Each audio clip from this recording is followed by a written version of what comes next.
2 जनवरी 2023 कोकड़ी छत्तीसगढ़ में पंडित प्रदीप मिश्रा जी गुरुजी द्वारा बाँची जा रही श्री आशुतोष शिव महापुराण की पहले दिन की कथा पूर्ण हो चुकी है। आज की कथा में गुरुजी ने जो पति पत्नी जिनके रिश्ते टूट रहे हैं उनके लिए नया उपाय बताया है जो कि आशुतोष महादेव से संबंधित है। साथ ही महादेव का दर्शन करने का नया तरीका गुरुजी ने बताया है, उसकी जानकारी मैं देने वाली हूँ।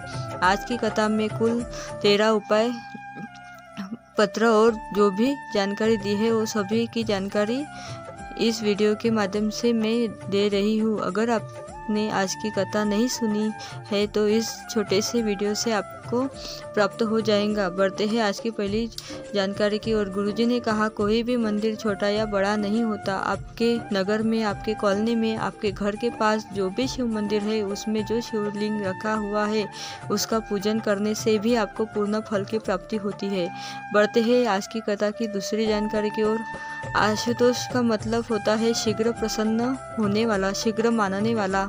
इसके बाद गुरुजी ने कहा, पूरे शिव महापुराण में कोई ऐसा बता दो जो शिवजी का दुश्मन हो। जितने भी थे सब शिवजी के भक्त ही थे। कोई भी राक्षस या कोई भी असुर, कोई भी शंकर भगवान का दुश्मन नहीं था। जिसका कोई दुश्मन होता अगर सामने वाला भी उसके प्रति बैर रख रहा है, जिसके मन में सामने वाले के प्रति कभी बैर नहीं होता, वही आशुतोष कहलाता है। इसीलिए महादेव का एक नाम आशुतोष भी है। बढ़ते हैं आज की तीसरी जानकारी की ओर।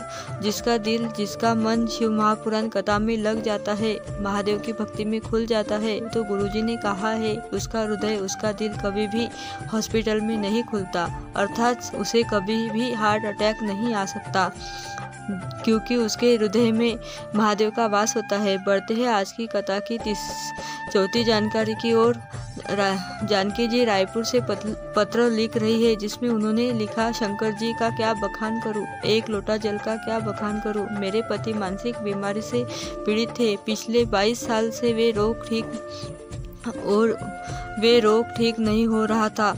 रोज गोलियां भी खाना पड़ता था और उन्हें रात में नींद भी नहीं आती थी। पिछले 6 महीने से मैंने आपकी कथा सुननी चालू की और साथ ही मैंने रोज एक लोटा जल शिवलिंग पर चढ़ाना चालू किया और एक बेलपत्र भी चढ़ाती थी और उस बेलपत्र का और थोड़ा सा जल को प्राप्त करके मैं उन्हें उसका आचमन कराती, उन्हें देती, पानी पिला देती और उनका जो मानसिक रोग था वो धीरे धीरे ठीक हो गया। अब उनकी दवाइयाँ भी बंद हो गई है। मैं आभार व्यक्त करने कथा पंडाल में आई हूँ। बढ़ते हैं आज की 5वीं जानकारी की ओर। जानकी जी ने एक और जानकारी दी जो इस प्रकार है। मेरा एक पुत्र है जिसके पिछले कई वर्षों से उसकी नौकरी बहुत दूर लगी हुई थी। बाबा से निवेदन किया कि मेरे बेटे को मेरे पास ला दो। रोज एक घी का दीपक लगाती थी और एक लोटा जल भी चढ़ाती थी और एक बेलपत्र भी चढ़ाती थी। बेलपत्र के बीच वाली पत्ती पर शहद लगाकर मैंने शिवलिंग पर चिपकाया। शिवलिंग पर मनोकामना बोलते हुए उसे चिपका दिया। बस 15 दिन ही हुए थे कि बेलपत्र चिपकाए कि मेरे बेटे का ट्रांसफर मेरे गांव के पास हो गया। उसी का आभार व्यक्त करने कथा पंडाल में मैं आई हूँ। बढ़ते हैं आज की कथा की 6वीं जानकारी की ओर। गुरुजी ने कहा, किरण सेन जी बलौदा बाजार से पत्र लिख रही है, जिसमें उन्होंने लिखा, मेरी उम्र 42 वर्ष है। बाबा का जितना बखान करूं उतना ही कम है। 2022 को मैंने डॉक्टर के कहने पर MRI करवाया था। मेरे कमर में असहनीय पीड़ा होती थी। MRI से पता चला कि नस दबी है, चिपक गई है और डॉक्टर ने ऑपरेशन का बोल दिया है और ऑपरेशन ना कराने से पैरालिसिस हो जाएगा, ऐसा डॉक्टर ने बताया। मैंने डॉक्टर से दवाइयाँ तो लेकर आ गई। जब दवाइयों को खाना प्रारंभ किया, दवाइयाँ खाते समय मैंने कुंदकेश्वर महादेव का नाम लेकर उस दवाई को खाना साथ खाया और एक लोटा जल और एक बेलपत्र शिवलिंग पर चढ़ाती और उन दोनों का आचमन करना शुरू कर दिया। डॉक्टर ने ऑपरेशन का बोल दिया था, वही मैं अब पूरी तरीके से ठीक हो चुकी हूँ और जहाँ मैं खुद के सहारे चल भी नहीं चल भी नहीं पाती थी, मुझे सहारे की आवश्यकता होती थी, वही मैं कथा पंडाल में चलकर आई हूँ। बढ़ते हैं आज की कथा की 7वीं जानकारी की ओर। गुरुजी ने कहा, मंदिर में वही जाता है, शिवपुराण कथा में वही आ पाता है जिसके माता पिता के संस्कार उत्तम होते हैं, प्रबल होते हैं। उसी के घर के बच्चे मंदिर तक पहुंच सकते हैं या शिव महापुराण कथा में पहुंच सकते हैं। और यह भी निश्चित है कि जिसे महादेव बुलाता है वही मंदिर तक पहुंच सकता है। बढ़ते हैं आज की कथा की 8वीं जानकारी की ओर। आज की कथा शुरू होते ही गुरुजी ने एक उपाय बता दिया। पहले यह समझ लीजिए ये उपाय किन्हें करना है। ऐसे पति पत्नी जिनके बीच बहुत लड़ाइयाँ चल रही हो या दोनों अलग हो गए हो, एक दूसरे से बात तक नहीं चल रही है, फिर दोनों में से कोई किसी को बात करने के लिए तैयार ना हो, मतलब दोनों का रिश्ता टूट रहा हो, बात तलाक तक पहुंच रही हो, तो परिवार टूट रहा हो, यह उपाय पति पत्नी में से कोई भी एक कर सकता है। इस उपाय को करने के लिए आपको शिव मंदिर में जाना है। एक कलश भर जल लेकर जाए। शिव मंदिर में शिवलिंग पर आशुतोष महादेव का नाम लेते हुए इस जल को शिवलिंग के ऊपर अर्पित कर दे। बस इतना ही करना है। आशुतोष महादेव का नाम लेकर जल अर्पित करने से दोनों पति पत्नी के संबंधों में मधुरता आने लगती है।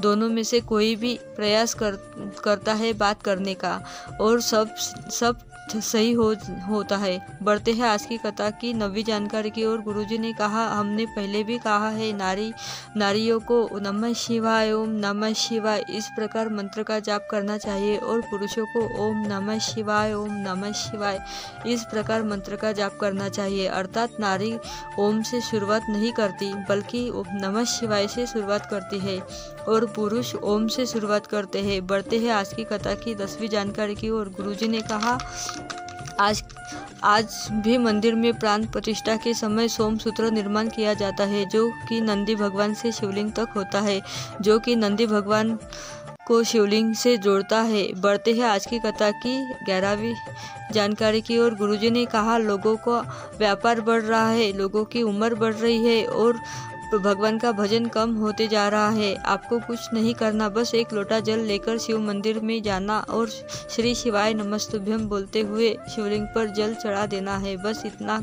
कर देने से महादेव आपके आने वाले 5 वर्षों को संवार देते हैं। यह निश्चितता है। बढ़ते हैं आज की कथा की 12वीं जानकारी की ओर। भगवती साहू जी पत्र लेकर आई, जिसमें उन्होंने 3 प्रश्न पूछे जो कि सभी के लिए उपयोगी है। आप इसे अच्छे से समझें। और गुरुजी ने उन तीनों प्रश्नों का क्या उत्तर दिया ये वह भी सुन लीजिए। उन्होंने पहला प्रश्न किया, गुरुजी, पशुपतिनाथ व्रत में जो हम बाती लगाते हैं वो उसमें बाती का उपयोग करते हैं।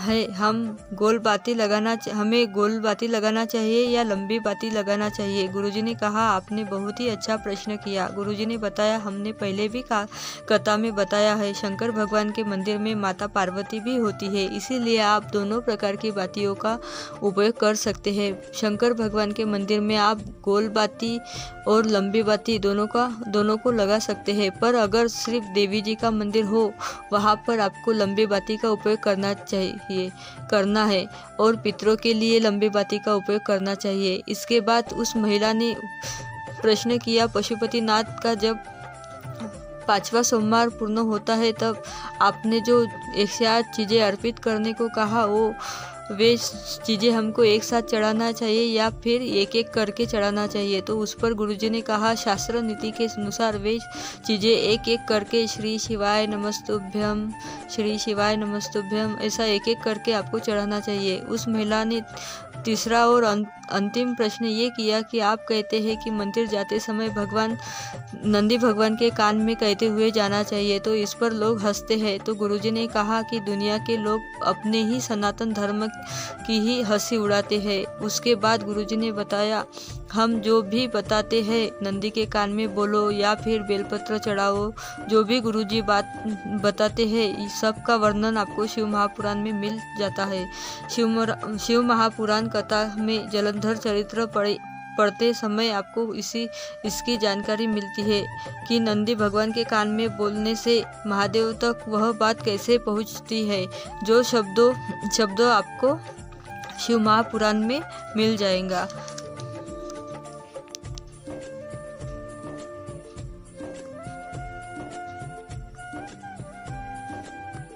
बढ़ते हैं आज की 13वीं जानकारी की ओर। 13 जनवरी से कानपुर में जो कथा थी वो भीड़ की वजह से, गुरुजी ने बताया कि भीड़ की वजह से वो कथा कैंसिल हो गई है। आज की वीडियो के लिए बस इतना ही। अगर आपको वीडियो अच्छा लगा होगा, जानकारी अच्छी लगी होंगी तो कमेंट बॉक्स में हर हर महादेव और चैनल को सब्सक्राइब कर देना।